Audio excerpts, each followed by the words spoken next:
Hello everyone, welcome to our platform. So ఈ వీడియోలో మనం వచ్చేసి సీటెట్కి సంబంధించి ఒక ముఖ్యమైన అప్డేట్ గురించి అయితే డీటెయిల్గా తెలుసుకుందాం. అదేంటి అంటే సీటెట్కి సంబంధించి ఎడిట్ ఆప్షన్ అయితే ప్రజెంట్ మనకి ఎనేబుల్ చేయడం జరిగింది. ఒకవేళ మీరు సీటెట్ ఆన్లైన్ అప్లికేషన్ చేసేటప్పుడు ఏదైనా మిస్టేక్ చేసినట్టయితే ప్రజెంట్ మీరు వాటిని కరెక్షన్ చేసుకోవడానికి అయితే అవకాశం ఉంది. సో ఈ యొక్క సీటెట్ ఎడిట్ ఆప్షన్కి సంబంధించిన అఫీషియల్ వెబ్సైట్ లింక్ అయితే నేను డిస్క్రిప్షన్లో ఇచ్చేస్తాను. వన్స్ మీరు లింక్ అనేది ఓపెన్ చేసినట్టయితే మన యొక్క సిస్టమ్ స్క్రీన్ కానీ మొబైల్ స్క్రీన్ కానీ ఈ విధంగా అయితే డిస్ప్లే అవుతుంది.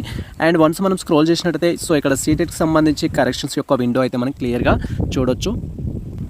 అండ్ ఇక్కడ మీరు అబ్జర్వ్ చేయొచ్చు, కరెక్షన్ విండో సీటెట్ జూలై 2024 అనేది ఆప్షన్ అయితే ఉంటుంది. జస్ట్ ఈ ఆప్షన్ పైన క్లిక్ చేయాలి. అండ్ వన్స్ మనం ఈ ఆప్షన్ పైన క్లిక్ చేయగానే నెక్స్ట్ ట్యాబ్లో మనకు సంబంధించి సీటెట్ యొక్క అప్లికేషన్ డీటెయిల్స్ అనేది కన్ఫర్మ్ చేసుకొని మీరు లాగిన్ అయ్యి మీ యొక్క అప్లికేషన్ అయితే ఎడిట్ చేసుకోవచ్చు. సో దానికోసం ఇక్కడ వచ్చేసి ఏంటంటే ఫస్ట్ మీకు సీటెట్ యొక్క ఆన్లైన్ అప్లికేషన్ నెంబర్ అయితే కావాల్సి ఉంటుంది. అండ్ తర్వాత మీరు ఆన్లైన్ రిజిస్ట్రేషన్ చేసుకున్నప్పుడు పాస్వర్డ్ ఏదైతే సెట్ చేయడం జరిగిందో ఆ పాస్వర్డ్ కావాల్సి ఉంటుంది. అండ్ తర్వాత మనకి ఈ విధంగా సెక్యూరిటీ క్యాప్చా అయితే ఇస్తారు. అది ఇక్కడ ఎంటర్ చేసి మనం సైన్ ఇన్ పైన క్లిక్ చేయాలి.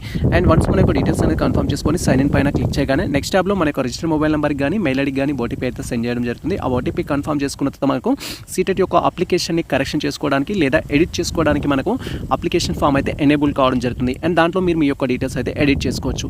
సో ఈ యొక్క సీటెట్ అప్లికేషన్ ఏ విధంగా ఎడిట్ చేయాలి అనేది మేము ప్రీవియస్లో డీటెయిల్ వీడియో చేయడం జరిగింది. సో ఆ వీడియో లింక్ డిస్క్రిప్షన్లో ఉంటుంది. ఆ వీడియో చూస్తూ మీరు కరెక్షన్ చేసుకోవచ్చు. లేదా సో మీకు మొబైల్ ద్వారా ఈ యొక్క సీటెట్ అప్లికేషన్ చేయడం రావట్లేదు అనుకుంటే మీరు డైరెక్ట్గా మమ్మల్ని ఇన్స్టాగ్రామ్ ద్వారా కానీ మెయిల్ ఐడి ద్వారా కానీ మీరు మమ్మల్ని కాంటాక్ట్ అయినట్టే సో మీకు ఆన్లైన్ అప్లికేషన్ సర్వీస్ కూడా మేము ప్రొవైడ్ చేస్తాము. ఇది ప్రజెంట్ మనకు సంబంధించి అప్డేట్ అయితే. సో ఒకవేళ మీరు సీటెట్లో ఎటువంటి మిస్టేక్ చేసినా కూడా వాటిని కూడా కరెక్షన్ చేసుకోవడానికి అయితే అవకాశం ఉంది. సో ఈ ఇన్ఫర్మేషన్ మీకు నచ్చినట్లయితే మన వీడియో లైక్ చేయండి అండ్ కుదిరితే మీ మిత్రులకు షేర్ చేయండి. Thank you for watching.